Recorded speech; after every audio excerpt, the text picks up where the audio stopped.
Okay, so our last example, we're going to use an ellipse to model a real-world situation. A whispering gallery is an elliptical room where a soft sound at one focus in the room can be heard clearly at the other focus. You guys have maybe seen this idea before. A museum has a whispering gallery that is 40 feet on its longest axis with foci at 20 feet apart.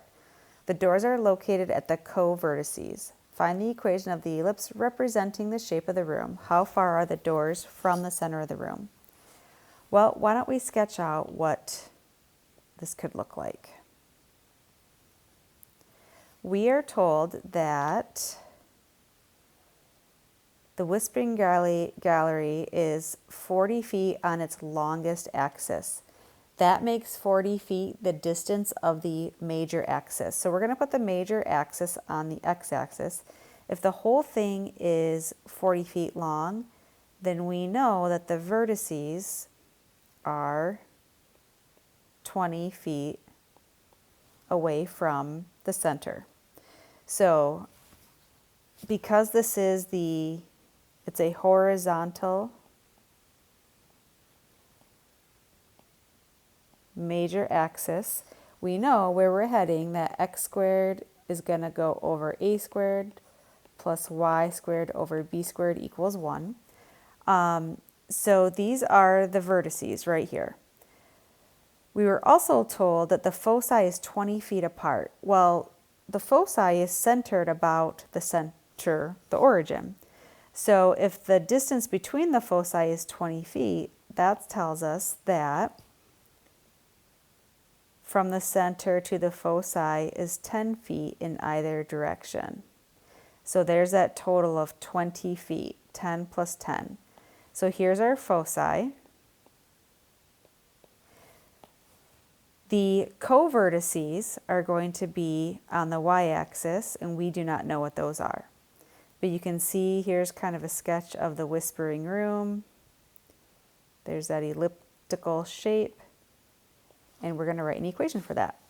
Okay, so what do we know? We know the distance from the foci to the center is 10, so that's our C value. So we know that C is 10. We know the distance from the vertex to the center is 20. That's on the major axis, so that's our A value is 20. What we don't have is B, but we have that equation that relates A, B, and C. A squared is equal to B squared plus C squared. So let's plug in our values, solve for what we need. A is 20, so 20 squared equals B squared plus C is 10 squared. That gives us 400 equals B squared plus 100. Subtract from 100 from both sides, B squared equals 300. And then we can square root both sides. B is equal to the positive and negative square root of 300. But we're reducing radicals, so we are going to break that down. That breaks down to a square root of 100 times square root of 3. So our B value is a plus or minus 10 root 3. So that tells us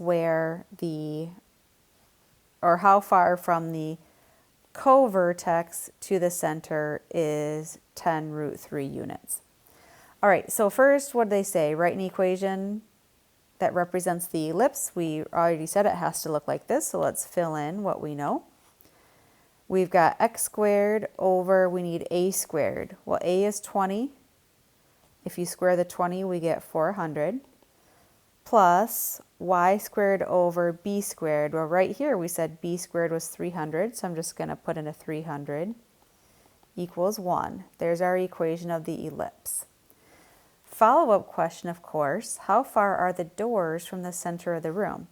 Well, they told us that the doors were located at the co-vertices. So according to our picture, the doors are 10 root 3 units away.